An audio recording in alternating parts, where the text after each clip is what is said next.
গতকালকে 7টার দিকে হাঁটতে বাইরে ছিলাম, তারপরে এইরকম একটা গাড়ি আসা মুখে কি জানি করছে, আর পিছে দিয়া আমার অপারেশনের জায়গায়, ব্রেন টিউমার অপারেশনের জায়গায় জোরে 2-3টা থাপ্পড় দেওয়ার পরে আর বলতে পারি না কি হয়েছে অবস্থা। খালি এইটুকু অনুভব করছি যে মানে যদি কই দেয় এইরকম। তারপরে এইখানে কতক্ষণে আসছে কইতে পারি না। তারপরে এখানে আসার পর আমারে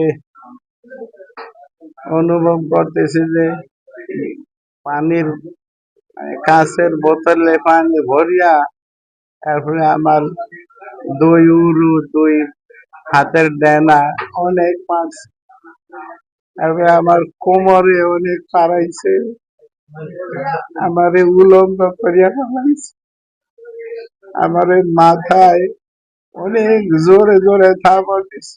আমার ডাইন কানে শুনি না, ডাইন কানটা বউ করে বন্ধ হয়ে গেছে। এই অবস্থা। আজকে প্রায় 11 মাস ধরিয়া অনেকগুলি চিঠি দিছে বেনামি, আমার হুমকি দিয়া নানান রকমের কথা বলিয়া দিছে যে এরকম এরকম বলার জন্য এই ইয়া অখণ্ড ভারত ইসকন এর পক্ষে কথা বলার জন্য, বাংলাদেশে ধর্মভিত্তিক দলগুলির বিরুদ্ধে কথা বলার জন্য, বিএনপি, এনসিপি এদের বিরুদ্ধে কথা বলার জন্য, আর মুসলমান মেয়েরা হিন্দু ছেলেদের সাথে প্রেম করতে কোনো বাধা নাই, এগুলি মিম্বরে বসে তুই বলবি, কৌশলে বলবি। এই তারপরে এই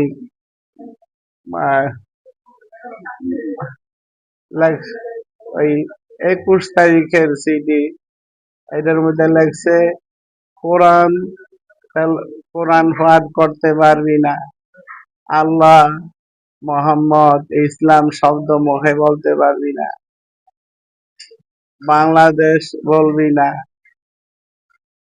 বাংলাদেশ নামক যারও রাষ্ট্র এইটারে বাংলাদেশ বলবি না, পূর্ববঙ্গ বলবি, আরো অনেক ধরনের কথা। তারপরে